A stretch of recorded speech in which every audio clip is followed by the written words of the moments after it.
Chapter 40 Swananda Loka. Om Shri Ganeshaya Namaha.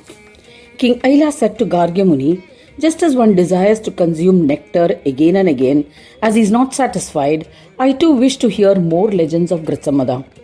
Gritsamada seems to be incomparable amongst the wise in the whole universe. He is blessed and an eminent Muni and respected by Ganapatyas. O Yogisha, please describe the Ganesh Loka in detail. How is this great Loka of Ganesha? Gargya said, I shall relate the dialogue between Mudgal and Kapila Muni. This legend dates back to ancient times. Please listen attentively. One day, Mahayogi Mudgala, the foremost devotee of Ganesha, went to visit Kapil Muni in his ashram on the banks of the river Ganga. Seeing Kapil Muni, the eminent Ganapatya joined his palms in reverence and greeted the most eminent descendant from the lineage of Angiras. He said, O bestever of all, you are the form of Vishnu himself. Foremost among Ganapatyas, you are the great founder of Sankhya philosophy. With your darshan, I have become blessed and feel accomplished. Blessed is my lineage, my fame, my wisdom and my knowledge.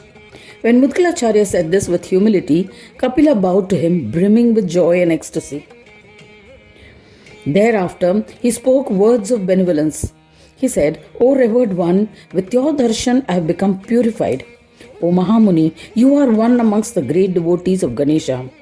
You are a profound Ganapatya and akin to one of his weapons. Just as a common man uses a club to crush things, powder them and change its form and its name, O son of Manu, with yogic service you pound pride and ego and destroy them from their very roots. Several yogis make efforts to eliminate their pride, but traces of it remain in their hearts. But you are an incomparable yogi in this world. O son, though we are treading the same path, we are different. We still possess ego. Your actions will lead to the creation of Angiras Purana, which will bestow yoga and will receive acknowledgement from all. There's no doubt about it. All Puranas and Shastras are a source of pride for all. Listen to the reason for this, O Mudgala. The knowledge in the Shastras is an enigma. The knowers conceal part of this knowledge and offer their own opinions and present it as a mystery. However, you are a profound devotee of Ganesha and have not hidden the enigmatic knowledge which is hid with its hidden meaning. Your words are acknowledged by all. Your words are most excellent because they are devoid of pride and throw light on the Vedic enigmas. The Purana composed by you will be the ultimate one. Mudgal Puran, composed by Mudgal, will become famous as the greatest among all Puranas and will eliminate ignorance. Only a fool will criticize your Purana and will be deserving of hell. Among the Vedas, Shastras and Puranas, the purifying Mudgal Purana composed by you will be accepted by all as you are devoid of any pride. There is no yogi comparable to Mudgal. Mudgal will be an incomparable Ganapatya and Mahayogi in all the three times, past, present and future. I welcome you to stay with me. I am happy with your darshan, O beloved of Ganadyaksha. Kapil Muni honored Mudgal in this manner by words of praise and adoration, and Mahayogi Mudgal happily stayed in his ashram.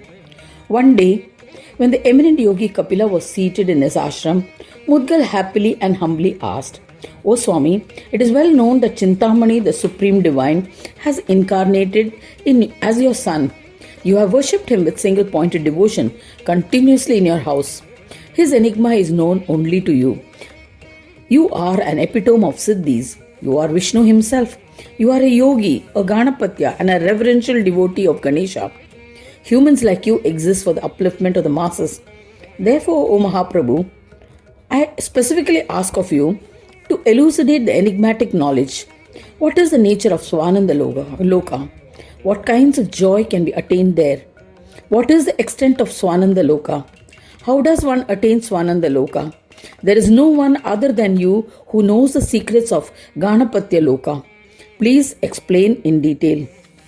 Gargya Muni said to King Aila that when Mudgalacharya asked this question, Kapila Muni, the Mahasiddha, a leading Ganapatya, appreciated him and replied happily by explaining, O Mudgala, the majesty of the Loka is immeasurable. Yet I shall tell you in brief the essence of Swananda Loka. Listen to it. Ganadyaksha had killed the invincible Ganasura. After that, he was eager to return to his abode. I praised Gananayaka and with great devotion and humility requested him to stay.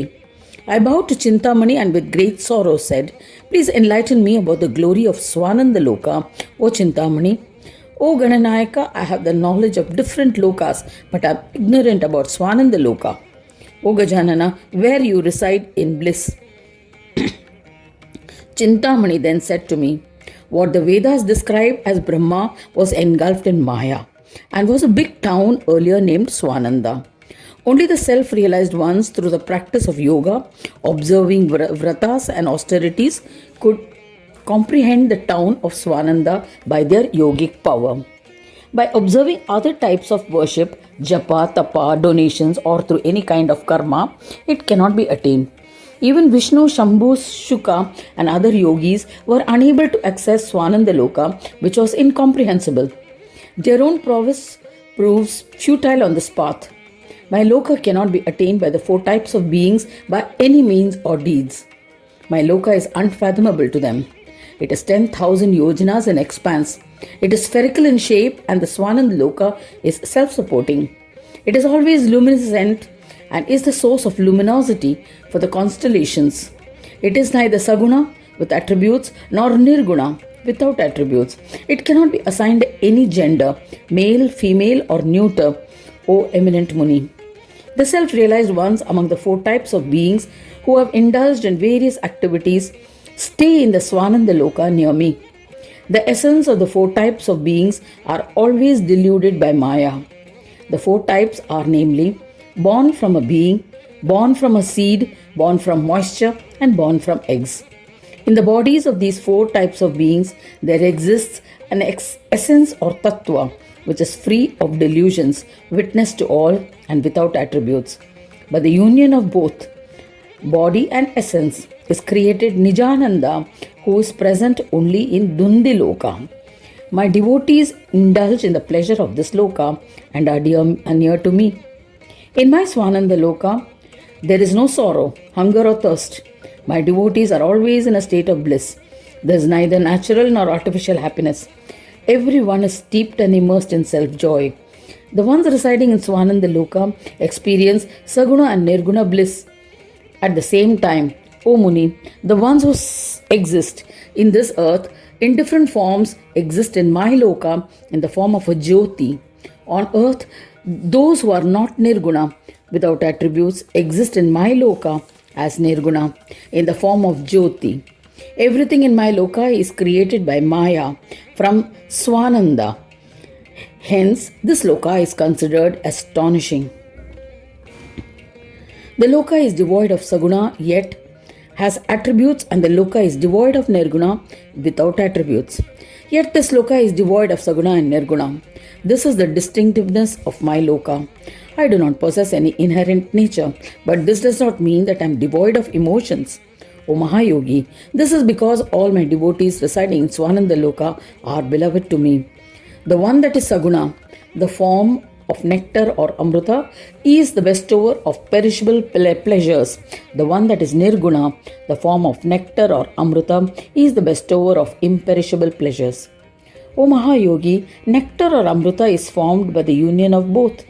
The rapidly flowing ocean of nectar in this loka is self-supported. From it emerges various types of sweetness, which are endowed with attributes. The ocean which emerges from it and is without attributes is called Ikshusagara, or ocean of sweetness of sugarcane. The waters are red in color. By drinking from it, both the attributes and non-attributes are destroyed. The stream that flows from it is called Madhudhara. Because of it, the Saguna and Nirguna attain contentment. In that ocean, I happily conduct pastimes along with Siddhi and Buddhi. Brahma, Priya and other Ganas live there. O Muni, I reside in the Loka endowed with symbols such as an elephant trunk by which I can be identified. My other Ganas and devotees live there as they wish by assuming any form they desire. I have narrated the biggest joy of my Swananda Lokam. It is describable and indescribable. O Muni, you cannot comprehend me with words alone. Experiencing and visualizing me in your heart is necessary. This can be illustrated by the following example. The understanding of sweetness of sugar does not come from knowledge, but from tasting and experiencing it. Thus ends the 40th chapter titled Swananda Loka in the 5th Khand of the Purana Upanishad, Shriman Mudgal Puran, describing the legends of Lambodara, dedicated to Shri Gajanana. End of chapter 40.